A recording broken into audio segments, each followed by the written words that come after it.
안녕하세요. 네, 반갑습니다. 제가 기독교 장로회, 특히 기장교회에 와서 몇 번 있었어요, 선교교회는. 제가 구제 때, 저희는 준목을 구제라고 해요. 사제가 되기 전부터 했는데, 그때 전남에서 농촌 선교 세미나를 다녔습니다. 주로 기장에서 많이 했었어요. 그래서 낯설지 않고요. 그리고 제가 총각 때는 진달래 교회를 다녔기 때문에 기장에 다녔었고, 그 다음에 저기 순창읍 교회에서 교육전도단을 했었습니다. 그 다음에 저희 성공회 들어오기 전에는 머릿돌 교회라는 익산에 거기에서 또 사회선교 전도사도 하고 그래서 사실은 기장교회는 제 친정같이 출근하는 길이니까 여러분들도 같이 말씀 나눠줬으면 좋겠습니다. 여기 오기에 된 경우는 우리 장로님께서 상가집에서 만났어요. 상가집에서 만나서 사회선교, 특히 노인복지나 뭐 이런 것들을 좀 해보고 싶으시다. 이 교회가 그런 이 말씀을 나누는 중에 제가 그런 말씀을 드렸었어요. 남는 돈이나 아니면 여력의 재산, 조직 이런 걸 가지고 사회선교, 사회복지를 교회가 한다고 한다면 지금 실패할 것이다. 지금까지 많은 교회들이 실패합니다.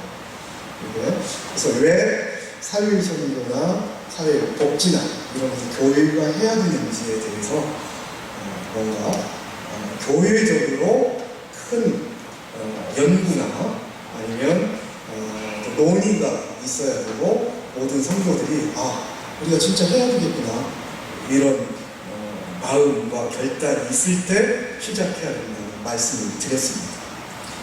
그러면 너는 어떻게 했느냐 이런 이야기를 해서 그러면 이번에 와서 당신은 어떻게 했는지 한번 경험을 말해달라고 해서 오늘 사실 이렇게 왔습니다. 그래서 제가 거창한 어떤 말씀을 드리려거나 뭐 이런 것이 아니라 제가 한 15년 됐거든요. 김제에서 개척해서.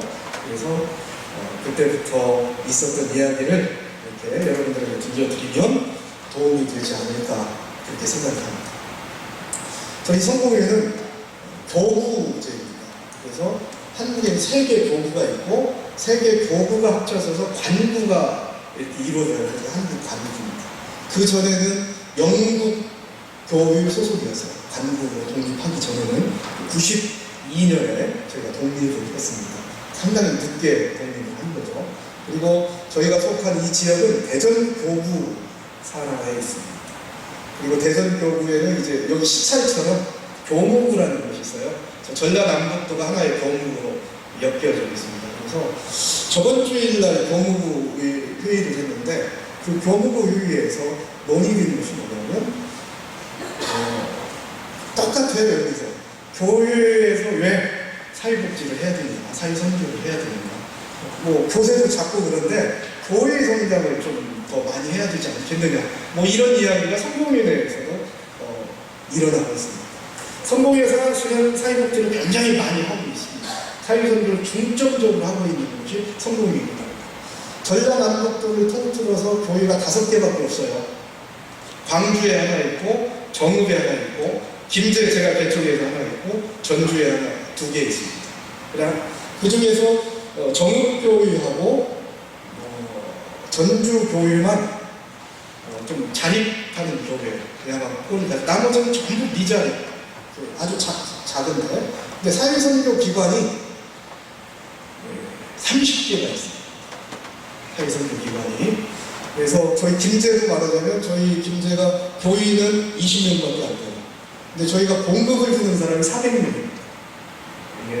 김제에서 아마 저희가 교회에서 하는 사회복지를 가장 크게 하고 있을 겁니다. 이렇게 사회선교를 많이 하는 교단임에도 불구하고 교회에서는 항상 그런 논란이 있어요. 우리가 교회 농장을 중점적으로 해야 되느냐 아니면 사회선교를 해야 되느냐.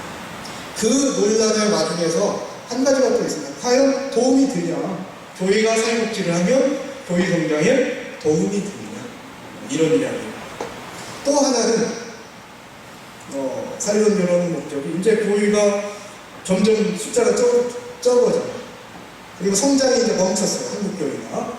그러면 한국교회의 활로를 찾기 위해서 사회선교를 해야 된다 해서 많은 목사님들이 사회복지 자격증도 따시고 사회선교 기관도 붙잡고 그렇습니다.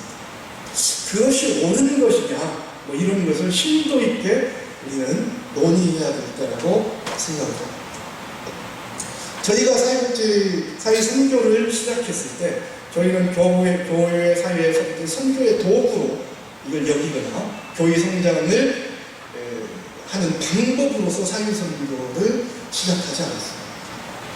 분명히 하느님께서 사회선교를 통한 우리에게 어떤 소명을 주셔서 저희 그 소명에 따라서 수행이 됐습니다. 그것이 오늘 출애굽기에 나와 있는 그 말씀입니다. 오늘 출애굽기 말씀을 보면 모세가 자기 이드로의 양을 치면서 어느 날 호렙산에 가까이 간 적이 있었습니다. 그런데 저쪽에서 가시나무 불이 붙습니다. 꺼지지 않아요. 그래서 웬일인가 해서 이렇게 쭉 봤더니 하늘에서 이 소리가 들렸어요. 모세야, 모세야, 이리 가까이 오지 마라. 내가 선 것은 거룩한 땅이니 거기에서 신령이 벗어나. 말씀입니다. 여러분, 왜 하느님께서 가시나무에 임하셨을까요? 그리고 그 가시나무에 타지 않았을까요?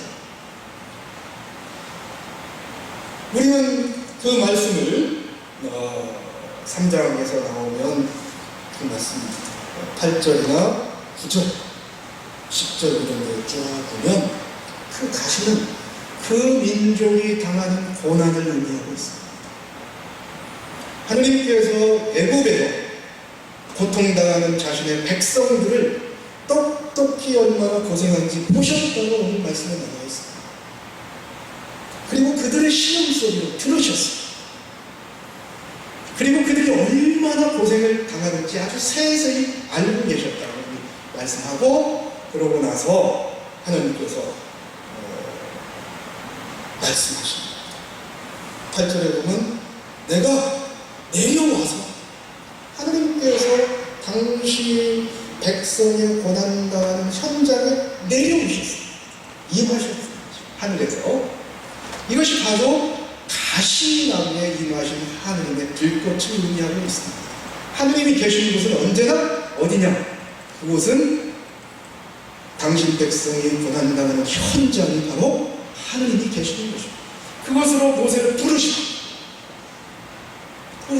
부르셔서 신발을 벗으라고 말씀하고, 그것은 거룩한 땅이라고 말씀하고 있습니다. 따라서 당신 백성이 고난당하는 모든 현장, 압제당하고 헐벗고 굶주리고 또 옥에같이 이런 현장이 바로 하느님이 계시는 것입니다. 그런 쪽으로 우리를 부르시는 것입니다. 그 부르심에 모세는 응답하는 거죠. 이것이 바로 선교의 기원입니다. 따라서 선교는 부르심과 보내심이 동시에 일어나는 현장을 말씀하고 있습니다. 그것은 선교라고. 그 선교는 교회 확장의 선교가 앞서는 것이 아니라 바로 이렇게 당신 백성의 고통의 현장을 이끌어내기 위해서 부르시는 현장인 것입니다. 그런데 예수 그리스도께서는 그 현장에 하느님처럼 내려오신 것만이 아니라 하느님께서 아예 그 가시를 자기 머리에 쑤셔버렸어요. 썰어졌어요. 이 백성의 고난, 백성의 고통을 자기 이마에 그냥 가시면류관으로 쓰셨습니다. 자기의 고통으로 만드셨습니다. 아니, 더 나아가서 당신 자신이 고통당하는 백성이 되셨습니다. 고통당하는 백성과 일치를 이루셨습니다. 그것이 바로 오늘 마태복음 25장 31절부터 나오는 말씀입니다. 곧 작은 소자, 헐벗은 사람에게 먹여주는 것, 입혀주는 것, 옥에 갇힌 사람을 돌봐주는 것, 나그네를 맞이해주는 것이 곧 나에게 해주는 거라고 말씀하셨지 않습니까? 그러면 우리는 그리스도를 섬기는 것은 뭐겠습니까? 어떤 종교적 행위도 굉장히 중요하지만 우리 중에 가장 작은 소자 하나에 고난받는 사람들을 섬기는 것이 곧 예수 그리스도를 섬기는 가시적 행위라고 성서는 말씀하고 있습니다. 따라서 우리의 사위성교는 저희는 그 두 말씀을 저희의 주제 성경으로 삼고 있습니다. 우리는 하나님이 부르시는 곳, 그의 백성이 고난당하는 현장은 언제나 간다. 그리고 그곳에서 부르시는 부르심에 언제나 응답한다. 그리고 그곳에서 예수 그리스도를 섬긴다. 예수 그리스도를 섬긴다는 것은 그 사람들과 함께 한다는 겁니다.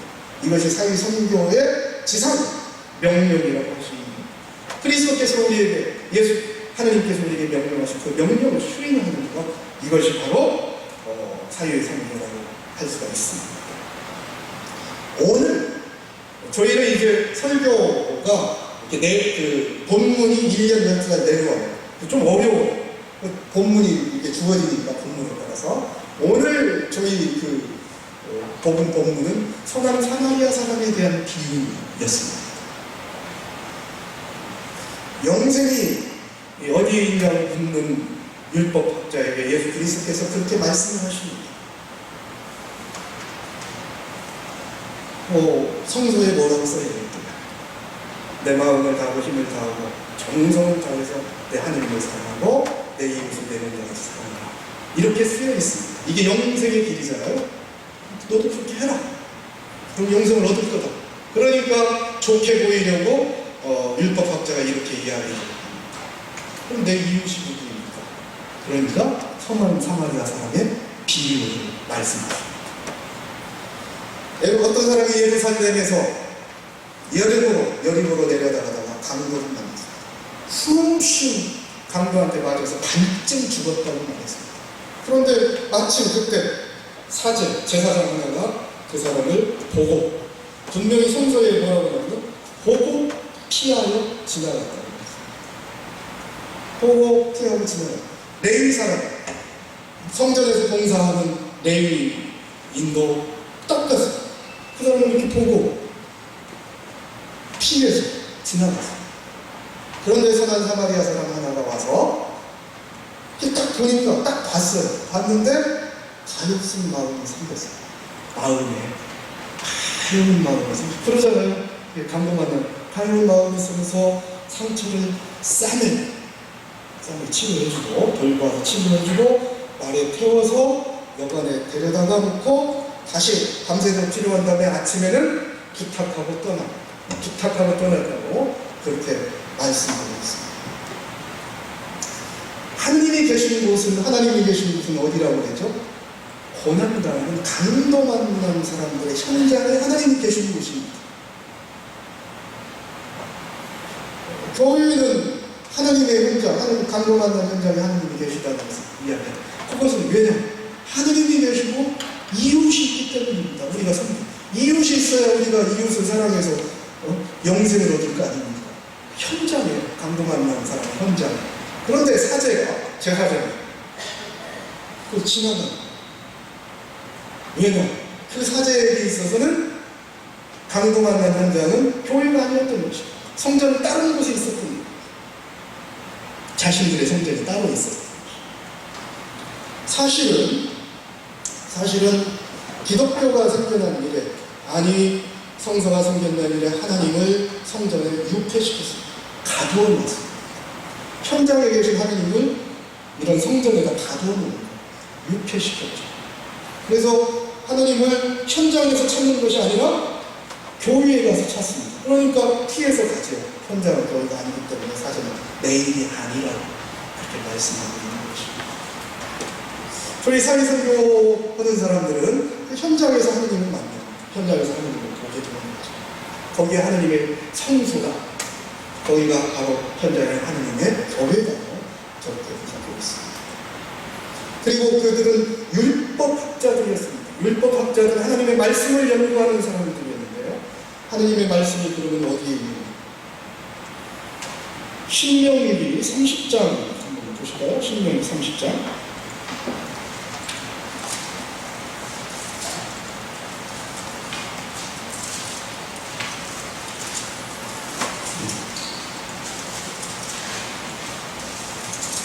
제가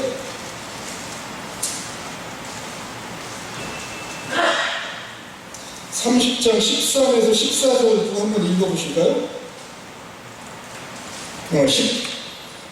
12절부터 제가 한번 읽어볼까요? 내가 오늘날 내게 명한 이 명령은 내게 어려운 것도 아니고 먼 것도 아니라 하늘에 있는 것이 아니니 내가 이르기를 누가 우리를 위하여 하늘에 올라가서 그 명령을 우리에게 가지고 와서 우리에게 들려 행하게 할 것이 아니라 이것이 바다 밖에 있는 것이 아니니 내가 이르기를 누가 우리를 위하여 바다에 건너가서 그 명령을 우리에게로 가지고 와서 우리에게 들려 행하게 할 것도 아니라 오직 그 말씀이 내게 심히 가까워서 내 입 위에 있으며 내 마음에 있은즉 내가 이를 행할 수 있는 하나님의 말씀이 하늘에 있는 것도 아니고 바다 건너에 있는 것도 아니고 이 말씀 안에 있는 것, 이 입술과 내 마음에 있다. 그러니까 강도 만난 현장 속에서 강도를 봤어요. 그러니까 사마리아 사람 안에는 말씀이 있었던 거예요. 어떤 말씀? 가볍게 여기는 말씀이 있었습니다. 그래서 이웃이 되어준 거예요. 그런데 율법학자나 제사장은 그 안에 말씀이 없어요. 말씀이 오직 어디에만 있어요? 이 성경 책 속에만 있으니까 이것만 연구 뒷답한 거죠. 그래서 이것이 이랬느니 저기에서 저랬느니 이 짓만 하고 있는 거예요. 이 말씀이 자기 마음에 와서 가여운 마음, 도와줘야 돼요. 아니면 정의롭게 살아야 돼요. 다른 사람과 화목해야 돼요. 저것은 그런 것이야. 저것은 옳게 바로 잡아야 돼. 이런 마음이 생기지 않으면 이것만 파는 사람들. 그리고 현장에 눈이 안 보여요. 현재 사람이 죽어가는지 강도를 만나서 어떻게 되는지 이렇게 그 안에서 활동하시는 하나님도 보이지 않는 것이죠. 하나님의 말씀. 그렇다면 교회나 말씀은 분명한 거죠. 이 말씀은 이 속에 하나님의 말씀이 있는 것이 아니라 이 말씀을 우리 안에서 길러 일으켜주는 것이죠. 이 말씀을 일본으로 만듭니다. 그렇게 우리 마음에서 불러 일으켜지지 않는다면 그건 죽은 말씀이라고 할 수 있는 거죠. 그래서 저희는 사회운동 하는 데 있어서 저희 말씀을 굉장히 중요하게 그 마음은 중요해요. 마음을 실천해요.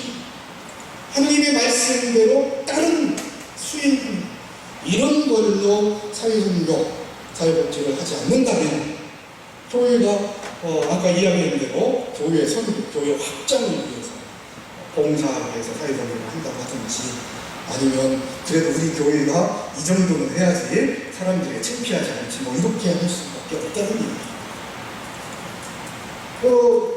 교회의 사명, 하나님께서 우리에게 보여주신 소명, 이 일을 진행해야 되는 거죠. 저에게 주어진 시간이 짧기 때문에 그래서 저희는 이렇게 사회선교의 정체성을 여기에다 두고 선교에다 두고 하고 있습니다. 또 한번 틀어보실까요? 그래서 이제 저희가 하는 일들을 그럼 어떻게 하느냐, 이런 마음을 어떻게 현장에서 녹아낼 거냐, 성서의 말씀을 녹아낼 거냐, 이 말씀을 좀 하고 싶습니다. 예. 쭉 한번 보실까요? 넘어가 볼까요? 제가 이렇게 손을 들으면 넘기세요, 그냥. 네. 예. 이게 잘 보이나요? 네. 굉장히 나눔의 집입니다. 다음. 그래서 이제 저희 선교의 방향은 고난받는 현장에서 부르시는 하느님의 부르심에 대한 응답이다 하는 것이 형제들 중 가장 보잘것없는 자와 자신을 동일시하시는 예수 그리스도를 향한 섬기입니다. 네, 다음. 그래서 그렇다면 그것을 섬기네, 어쩌네, 저쩌네 뭐 이렇게 하면 안 됩니다. 이것을 정확하게 우리 지역사회 안에서 그러면 어떻게 하느님의 고난받는 현장을 파악할 거냐 해서 저희는 파악을 합니다. 실제로. 그래서 지역사회의 고통의 해결을 선교적 과제로 삼아서 수행을 하고 있습니다. 그 지역사회에 어떤 고난, 어떻게 살아가고 있는가 하느님께서는 보고 계십니다. 그리고 잘 알고 계십니다. 그 하느님의 마음으로 그 지역을 살피는, 그건 보살핌이라고 합니다. 보살핌. 잘 살피는 거죠. 그 다음에, 전에, 잠깐만요. 21세기 한국 사회 상황에 대한 선교 방안을 제시를 하는 거죠. 살펴서. 그 다음에 다음. 그래서 이제 제가 하는 것은 주로 성공교회 나눔의 집이 도시인민 가운데, 근데 제가 최초로 농촌에 내려갔습니다. 농촌 선교회 활동을 열었습니다. 왜냐하면 농촌이 너무 어려웠죠. 부채가 급증하고 인원으로 해서 사람이 없습니다. 그 다음에 농민들이 다 없어져서 농촌이 정말 고난의 현장이 됩니다. 다음. 그리고 농촌 교회는 굉장히 심각합니다. 농촌 교인이 급감했습니다. 100년 되는 교회 유지 못하고 있어요. 목사님 공급도 못 주고 점심도 못 해먹습니다. 예, 그렇게 하고 있습니다. 그 다음에 농촌 경제가 파탄이니까 헌금이 안 들어와요. 교회를 지어야 되는데 유지를 못해요. 오죽했으면 점심밥도 못 해먹겠어요. 그리고 농촌 교회를 이끌어가 듣는 사람이 없어요. 노예분들만 모여서 어떻게 할지는 모르겠어요. 제가 지금 하는 목지타운에 목사님들이, 은퇴한 목사님들이 12분 나오세요. 기장교회에서 은퇴하시고 성공에 와서 노후를 보내고 계세요. 네. 거기에다가 저희가 자활 지원센터 운영하거든요. 목사님 사모님들, 현직 사모님들 나오세요. 이제 수급자가 되신 거예요, 목사님들이. 나와서 이렇게. 그 다음에 농촌 선교의 방향을 어떻게, 여러분 농촌 교회 개척했다는 소식 들어보셨습니까? 한 건도 없을 거예요, 농촌에서. 저희 개척 많이 하고 있습니다. 제가 스스로 개척을 했고, 농촌교회 굉장히 많이 개척을 했는데, 어쨌든 선교 방향이, 농촌 선교라는 것이 어느새 우리 사이에 없어져 버렸습니다. 생명선교 이런 거 떠오르는 거죠. 다음. 그래서 이제 농업선교, 농촌선교 현황을 보면 70년대 이전에는 농촌 개량, 계몽운동 했죠. 상록수 이런 거. 네, 70, 90년대는 사회변형으로서 농민운동, 그래서 조직을 개혁합니다. 그런데 90년대 이후에는 농촌선교의 방향을 다 상실해버렸습니다. 다음. 그래서 이제 저희가 거기에서 과제를 뽑아내요. 농촌선교 어떻게 할 거냐? 나름대로 과제를 뽑아내는데 제가 이걸 논문으로 썼습니다. 나중에 한번 읽어보시면 논문에 의해서 기획해서 나눔의 집을 한 겁니다. 21세기 농촌의 정치적, 구조적 변화에 따른 농민의 사회적, 경제적 역량을 강화시켜 나가자. 농업 생산 기술 경영 능력을 강화하자. 농업 인력 재생산 기반을 구축하자. 농민의 삶의 질을 향상시키고 사회복지, 그 다음에 농촌 교회를 활성화하고 농촌 선교기관 설립하는 데 우리가 지원을 하자 하는 명확한 과제를 설정해서 그 과제에 따라서 이제 사업을 진행하는 거예요. 다음, 농업개발 사업입니까요? 어떻게 했는지. 그래서 이제 농업 문제가 뭔지 쭉 보죠. 다음, 농업 문제 원인이 뭐냐? 사회적, 경제적, 정치적으로 어떤 원인들이 있느냐를 파악을 쫙 하는 거예요. 다음, 그래서 이제 농업 정책도 한번 이렇게 쭉 살펴보고요. 다음, 그래서 이제 저희가 농업 기술 지도 사업을 해야겠다는 교회에서 농촌 지도소가 못하는 지도 사업이 생겼습니다. 다음, 농업 현장 지도. 제가 이제 여기 장로님으로 계시는 이소경 교수님이라 전라북도 계셔요. 그 밑에서 약간 연구원 생활을 해서 그 밑에 있던 이창성 박사와 둘이 야, 이 농촌 큰일 났다. 가서 우리가 지도 사업을 하자 해서 저희가 해낸 사업이 굉장히 많습니다. 토양 검증하고 지도를 하고 이런 사업들이 국가에서 안에서 이런 사업을 했습니다. 다음, 그런 사업들입니다. 다음, 저렇게 여러 가지. 이거 하나만 하려고 한 2-5시간 해야 되니까 넘어가겠습니다. 한 사업들. 그 다음에 여러 가지 사업. 다음, 그래서 지도 결과, 소득을 5배 돌리고 적자에서 흑자로 돌리고 하는 그런 사업들을 했습니다. 이게 사실은 기장 농업개발원에서 해야 되는데, 농촌개발원에서 충분히 할 수 있는 일들이었죠. 그런데도 논의도 하고 그랬었는데, 저희는 못 나가더라고요. 다음, 농민 대학을 열었습니다. 농민의 현장 중심의 대학이 없었어요. 다음. 그래서 프로그램을 만들고 다음. 예, 저렇게 해서 서로 민승교과서라고 차관하는 분도 불러고 여러 사람들 불러서 농민 대학을 열었죠. 다음. 그래서 저쪽에 수료식도 군수가 와서 농민 대학 같은 거. 다음. 네, 다음. 농민대학 졸업생들이 상당히 많습니다. 저희 다음. 네, 해외 농업개발 사업도 많이 했습니다. 다음. 중국 동포 사업 같은 거 모르는데 중국 동포들이 제가 중국에 가서 보니까 다들 돈 벌려고 이렇게 떠나왔어요. 떠나지 못한 사람들이 빈민처럼 살고 있더라고요.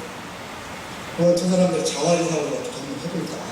한 하우스 한 400평, 500평 이 정도 해서 농업 기술 가르쳐주고 뭐 이렇게 해서 하면 되겠더라고요. 그 사업을 하면 다음. 예, 다음 뭐 세미나도 하고 그 사람들 같이 다음. 예, 다음. 그래서 거기에 가서도 뭐 토양 검정도 하고 교육도 하고 하는 겁니다. 다음. 인민정부에서 제가 농민들 모아놓고 교육도 하고 그런 거죠. 다음. 예. 그래서 상당히 뭐 이 사업도 해외농업 개발 같은 많이 했습니다. 다음. 인도. 저 정우준 목사님 계신 데 가서 같이 토양 검정도 하고 이런 사업도 다음. 네, 다음. 다음. 필리핀 생태 지원 사업인데 이건 잠깐 설명을 좀 드린다고 한다면 필리핀은 7,000개 섬으로 이루어졌습니다. 근데 한 200개, 옛날에는 200개의 부족국가로 이루어졌어요. 이 국가가, 이 부족국가 하나가 2개의 우리나라 군 정도 합쳐놓은 국가예요. 근데 두 국가가 교통이 없어요. 언어도 달라요. 언어가 100개가 넘습니다. 원래. 인종도 달라요. 그러니까 이렇게 고립된 지역에서 7, 8천 년을 견뎠던 겁니다. 자기들끼리. 얼마나 우수해요. 그죠? 생태적으로. 지속 가능한 사회를 이루어서. 외부의 에너지 유입 없이. 근데 스페인이 싹 들어가가지고 그 그림이에요. 저것이. 스페인이 들어가가지고 그 기반을, 자기 생태 기반을 싹 무너뜨려버렸어요. 벌목하고. 이건 내 땅이라고 땅 긋고. 그래서 토지 등기해가지고 당연히. 이 사람들이 거기에 살던 그 원주민들이 다 쫓겨났어요. 빈민을. 그래서 그 사람들의 생태 마을을 조성해줘야 됩니다. 원래 자리에서 그 지속 가능한 삶. 그걸 이제 기획을 해서 생태 마을을 기획하고 그걸 일자리로 만든 거예요. 100가구가 참 한 가구에 한 달에 5만 원씩 줘요. 그리고 밥 먹는 걸 해결을 해요. 자기 마을을 자기들이 가꾸는 거예요. 생태 마을을 건설하는데 그걸 일자리로 만드는 거예요. 100가구가 6천만 원만 있으면 100가구가 그 일을 하면서 1년을 먹고 사는 거예요. 일자리를 얻어서. 그러니까 그런 사업을 진행을 하는 거죠. 이것도 뭐 설명하자면 길인가요? 다음. 농촌 사회복지 지원 사업. 여러분들이 관심이 많은. 그러면 이제 저희가 농촌 김제에서 사회복지를 특히 노인복지에서 선구자입니다. 농촌 노인복지라는 말을 처음 만들어냈습니다. 저 김제가 5년, 4, 5년 전에는 농촌 복지라는 말이 없었습니다. 여러분 혹시 들어보셨어요? 농촌 복지라는 말? 못 들어봤어요. 복지하면 이런 사람들이 인구가 밀집된 지역 있지 않습니까? 그 빈민가 이런 데서 사회복지관, 농촌 노인복지관 지어서 이렇게 하는 이렇게 할 수밖에 없어요. 그렇게. 왜냐? 농촌은 거리가 멀어요. 띄엄띄엄 사잖아요. 그래서 도시락 배달 하나를 못해요. 뭐 저 동남면에 있는 사람 하나 하다가 저 백구에 있는 사람 하나 하려면 하루에 생각도 못하는 거야. 그러니까 아예 농촌 복지를 생각을 못해요. 멀리 떨어져 있으니까. 그러니까 노인분들이 모여 사는 그 영세민 아파트 있잖아요. 여기가 사회복지관이나 뭐 이런 거 하나 지어서 겨우 그걸 복지라고 그렇게 해내고 있었던 때입니다. 그래서 제가 보니까 그래도 그 도시는 사회복지관도 있고 노인복지관도 있고 뭣도 있고 병원도 가깝고 근데 농촌은 아무것도 없는 거예요. 제가 가서 보니까 고난건 손자 아닙니까? 그래서 제가 가서 야 그런데 이렇게 보니까 복지의 욕구는 도시보다 더 높은 거예요. 훨씬. 왜냐하면 일단 다 자식들은 떨어져 살아요. 자식들한테 전부 결혼할 때, 대학 들어갈 때, 뭐 집 사주고 뭐 하고 하니까 돈이 없어요. 다 주니까. 그 다음에 평생 과도한 노동을 하니까 이게 건강하지가 않아요. 안성질환, 종합병원 다 안고 있어요. 그리고 병원 한 번 가려면 하루 종일 걸려요. 시내버스 타고 갔다가 오면 하루 걸려요. 그렇게 욕구가 굉장히 아무것도 없더라고요, 이 사람들은. 이거 어떻게 할 거냐? 방안을 마련해야 되지 않겠느냐 했습니다. 다음. 그래서 이제 원인 뭐 이런 거 그렇고 원인을 파악하고 다음. 그래서 이제 대책을 한번 세워보자. 노인복지 도시에 집중되어 있는데 기존 사회복지 제도로는 안 되겠다. 그러니까 노인복지관을 세운다고 해봤자 되겠어요? 그 방법이 아니라 천문학적 돈이 들어가는 거예요. 그거 하려면 사회복지사 모여서 하려면 여러분 어떻게 해야 되겠어요? 한번 방법을 한번 얘기해서 그래서 제가 기도를 했죠. 기도를 하고 방법을 강조했죠. 야, 찾아오면 안 되겠다. 찾아가야 되겠다. 일단 찾아가야 되잖아요. 노인. 그래서 찾아가는 복지를 하자. 누가 찾아가냐? 사회복지사들 모아서 하려면 봉급을 얼마나 줘요? 엄청 많이 줘야 되잖아요. 못합니다. 그러면 가난한 여성들을 모아서 일자리로 만들어보자. 그래서 가난한 여성을 훈련시켰습니다. 그래서 저희가 가정봉사원 최초로 가정봉사원 훈련을 시켰습니다. 여러분들 요양보호사 교육 있기 전에 저희가 전국 최초로 가정봉사원 교육에서 자격증을 줬습니다. 훈련을 자격증을 만들어서 훈련해서 자격을 주게 우리가 그냥 내 이름으로 제 이름으로 딱 수여되는데 그것이 그 자격증으로 우리 그 요양원 있잖아요. 요양원 취업하는 사람도 있더라고요. 그거 인정해갖고 왜 아무도 없었으니까 그 자격증을 인정해서 거기서 인정하겠다. 그래서 이제 자격증을 만들었어요.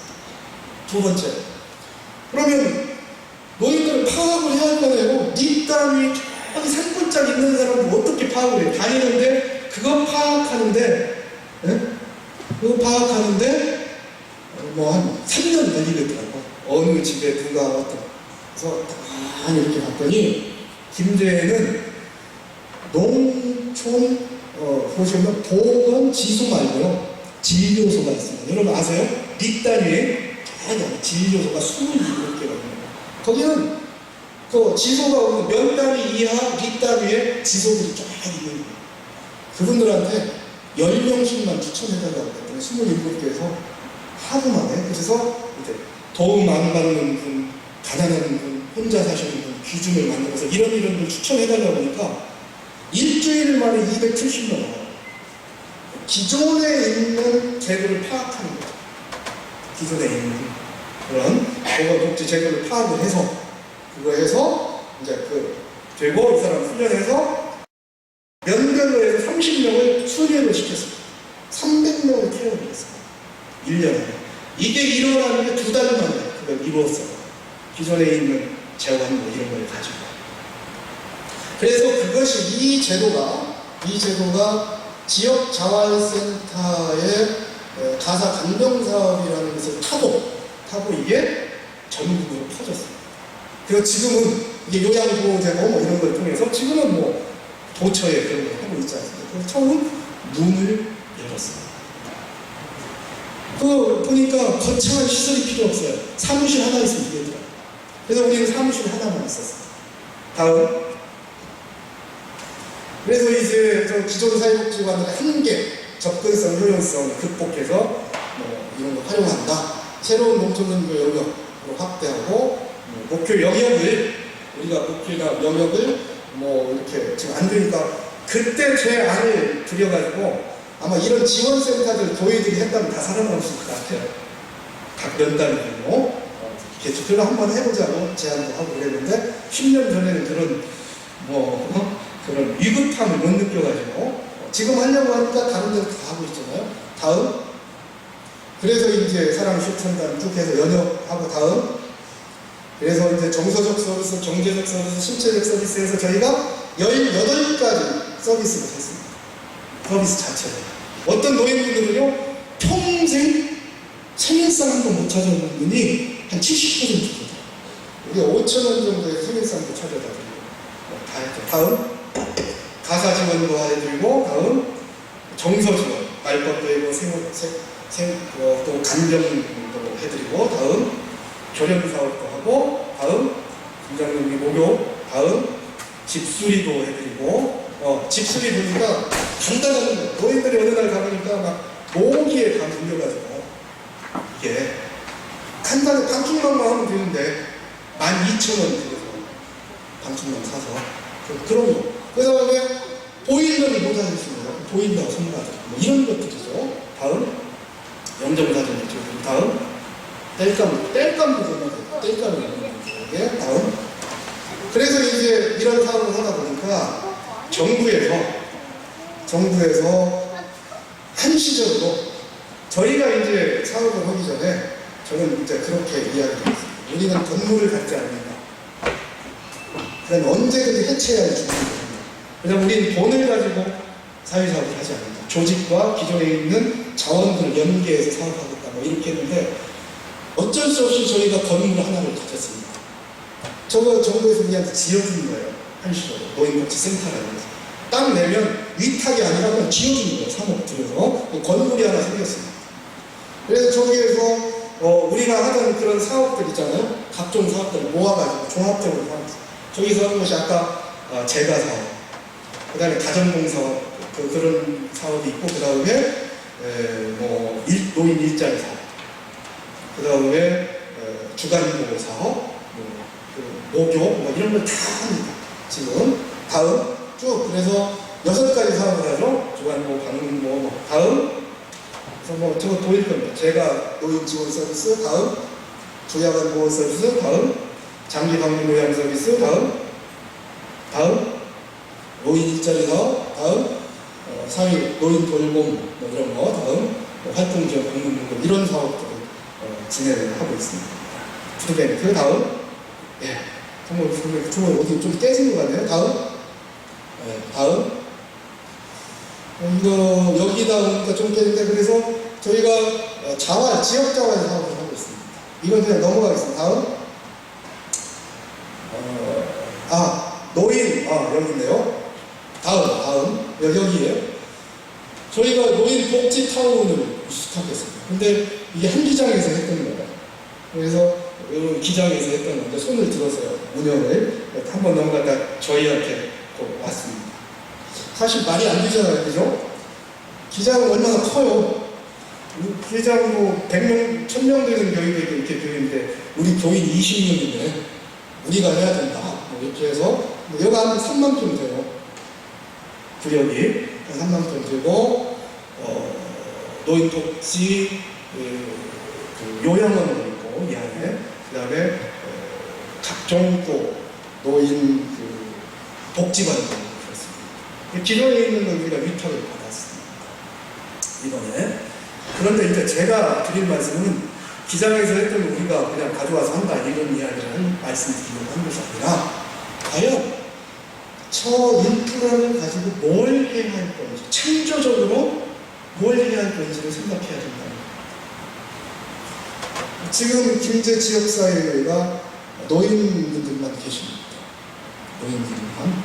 그래서 저는 좀 이따 이제 그 말씀을 한번 해드리겠습니다. 여기를 완전히 전국 지역에 있는 노인복지, 노인들이 살아가는 어떤 상토로 만들 예정입니다. 여러분, 여기도 이제 어르신들이 이렇게 많이 계신데요. 박경리 선생님이나 이런 말씀, 나는 젊은 시대로 돌아가고 싶지 않다. 지금이 너무 좋다. 너무 행복하다. 버리고 갈 것 없는 지금이 너무 좋다. 다시는 젊은 시대로 돌아가고 싶지 않다.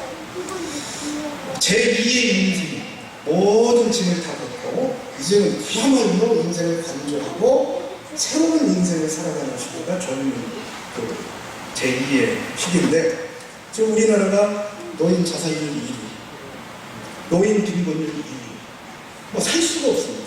우리 직원들 딱 보면 그때부터 노후 보장, 노후를 지금부터 이제 젊은 애가 막 들어왔고 그때부터 노후 보장에 여념이 없는 이런 사회를 살고 있습니다.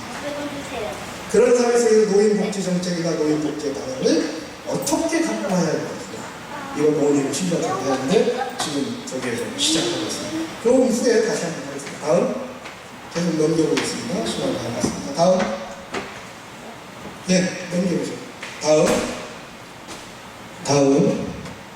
다음 예, 계속 넘기세요. 그냥. 그런 사업을 하고 있습니다. 이런저런 사업을. 다음. 요양원 사업도 하고 있고, 예, 계속 넘기세요. 계속. 예, 다음.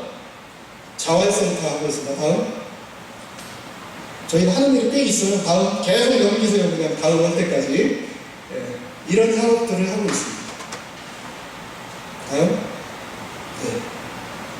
예, 다음. 계속 넘겨주시죠. 예. 이렇게 다음. 거기를 한번 보시면, 저희가 이제 교회 개척이라고 했지 않습니까? 성모회가 유일하게 농촌 교회를 많이 개척을 했습니다. 저희가. 그래서, 구역교회 개척을 했고, 그 다음에 저기 위에 동주교회, 그 다음에 금산교회, 이런 걸 개척했는데, 저희와 같은, 지금 하고 있잖아요? 이런 형태의 교회를 개척해나갔어요. 그래서 역할을 상당히 많이 하고 있죠. 그 다음에 저희는 강진 시찰에서 제가 무슨 목사님 총회장도 하고 하셨던 그분이 저한테 그러더라고.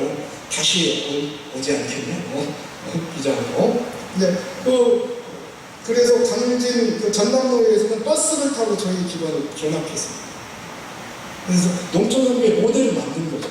그래서 했는데 아직까지 못하고 있습니다. 교회가 많으면 못하더라고요.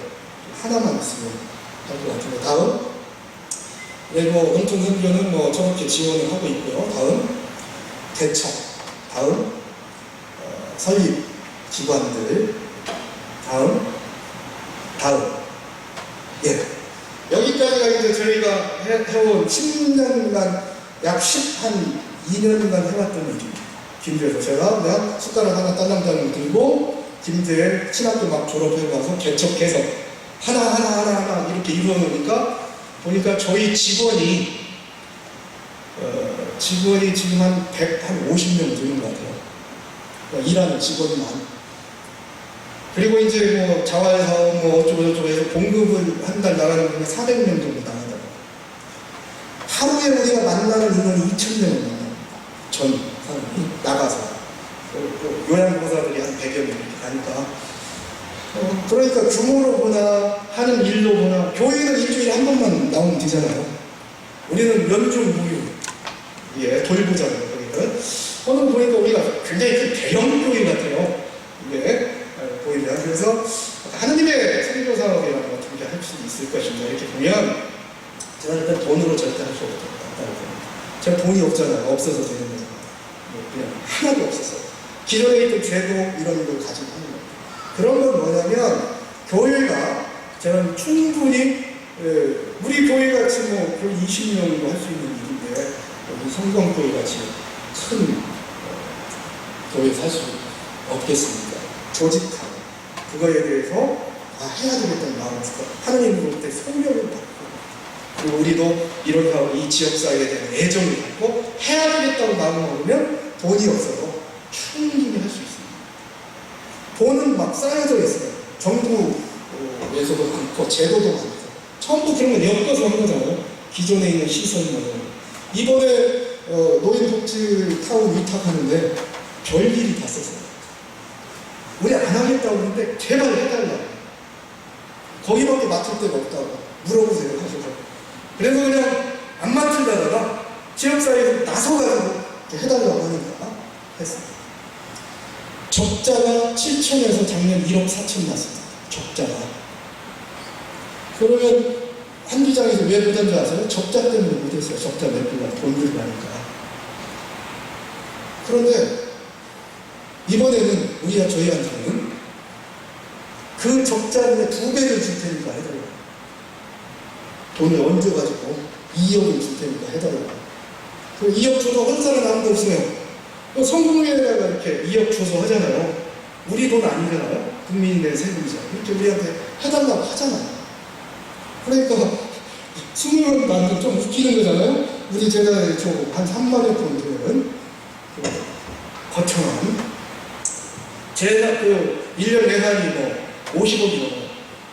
이렇게 하는 거지 않습니까? 왜 그런 저기다 주면 틀림없을 것이다. 이렇게. 그리고 새로운 창조적 역량을 발휘할 것이다. 아닌 게 아니라 그렇구나 평가를 받는 거죠. 지금 이렇듯이 많습니다. 이게 교회가 할 수 있는 일들이. 그래서 가장 중요한 것은 아까 처음으로 돌아가서 가장 중요한 것은 뭐냐면 이 일을 왜 해야 됩니까? 하나님은 부르심을 받았다면 내 목숨 걸고 해야 되는 것이다. 그 차원에서 한다고 해야 이 일이 되지 않을까 싶습니다. 그리고 우리 같은 기관과 연대하고 네트워크하고 얼마든지 저희가 갖고 있는 경험, 노하우 이런 것을 공유할 준비가 돼 있고 또 그렇게 하고 있습니다. 저희가 지금부터 이제 10년, 10주년, 15주년, 재작년에 10주년을 맞이하면서 저희가 새로운 사업을 벌였습니다. 김제. 여러분 한번 참고를 해보십시오. 김제가 30년 전에 27만이었어요. 인구가. 지금 9만 4천. 줄었어요. 9만 4천 명으로. 줄었는데 그냥 줄어드는 것이 아니에요. 못 나갈 사람들만 모여있어요. 농축되어 있습니다.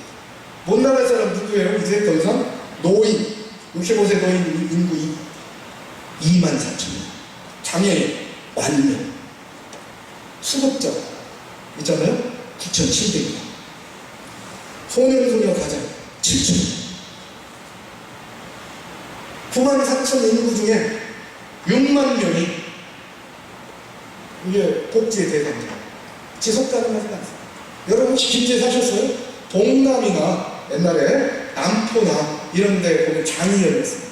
주조장이 지금은 쫄아 들어가니까 아무 흔적도 없어요. 장터 흔적도 없어요. 여기가 장터인가? 뭐 흔적도 없어요. 퇴락해져 있어요. 10년, 15년 후에 김제 시내의 모습 지속 가능하지 않습니다. 이 사람들 다 돌아가시면 어떡해요? 그래서 이제는 김제 지역사회가 아주 퇴락해버렸습니다. 이걸 어떻게 살려내야 되죠? 교회가 해야 할 선교적 과제 아닙니까? 저희는 그거 지금 그거에 대해서 조사하고 있습니다. 어떻게 할 거냐? 저희가 담당하는 것은 두 가지입니다. 첫째, 노인복지. 김제에서 가장, 여기도 마찬가지지만 가장 정치적인 힘이 센 분들이 노인입니다. 옛날에요, 농민운동 하신 분들 계실지 모르겠지만, 우리가 부지런히 농촌운동을 했습니다. 그래가지고, 구조를 개선해놨어요. 지방자치제 일어났죠? 농협 전부 자기 손으로 조합장 다 뽑고 다 했습니다. 임명했던 거. 그 다음에, 군수, 시의원 다 뽑아놨어요. 다 뽑아놨는데, 그것을 농촌운동 운동하는 교회에서 그것을 통해서 선한 일을 해야 되는데 그 사람들이 다 빠져나가고 정치권으로 다 가버렸습니다. 누가 그 자리에 차지한지 아십니까? 건달, 건설업자 다 차지했어요. 귀신 하나, 청소에서 귀신 하나 쫓아내니까 7귀신이 달려들었어요. 그래가지고 지역을 위해서 일을 하지 않아요. 자기들 이권에서 지역 개판을 힘들게 됐어요. 이제 그래서 그런 이제 사정이 돼서 저희가 노인분들이 나서셔야 됩니다. 노인들을 포럼을 만들어서 노인분들이 그 지역사회 문제에 대해서 대응할 수 있도록 그렇게 이제 만들고, 그리고 노인 포럼 시작했습니다. 두 번째로는 김제 지평선 학당이 있습니다. 상위 2% 애들을 250억씩 쏟고 있습니다. 근데 사람을 보시면 그 애들 다 나갈 애들이에요. 나가서 돈 갖고 나가는. 그러지 말고 하위 50% 못 나가는 애들한테 돈을 쓰자. 거기에 정착한 애들한테 돈을 쓰자. 그래서 걔들을 위한 하위 안 나가는 애들한테 써야지. 걔들을 어차피 거기서 살 거니까 역량을 높이자. 뭐 이래가지고, 그리고 걔들한테 농협 또 우리 같은 기관, 사회복지 기관에 30% 정도를 의무고용하자. 뭐 이런 안을 내고, 그런 이제 그런 게 두 가지 안인데, 그런 안들을 계속 내서 지속 가능한 김제를 건설하는 것이 새로운 저희의 선교적 과제로 떠올랐습니다. 그래서 아마 저희는 이 이제 제2기 사업을 그렇게 하도록 하겠습니다. 다음 계속 한번 넘겨보죠. 김제 지역사회 현황을 살피고, 그 다음에 과제를, 지역사회 과제를 떠올리고, 다음 뭐 이렇게 해나가는 것을 저희 운동하게 되었습니다.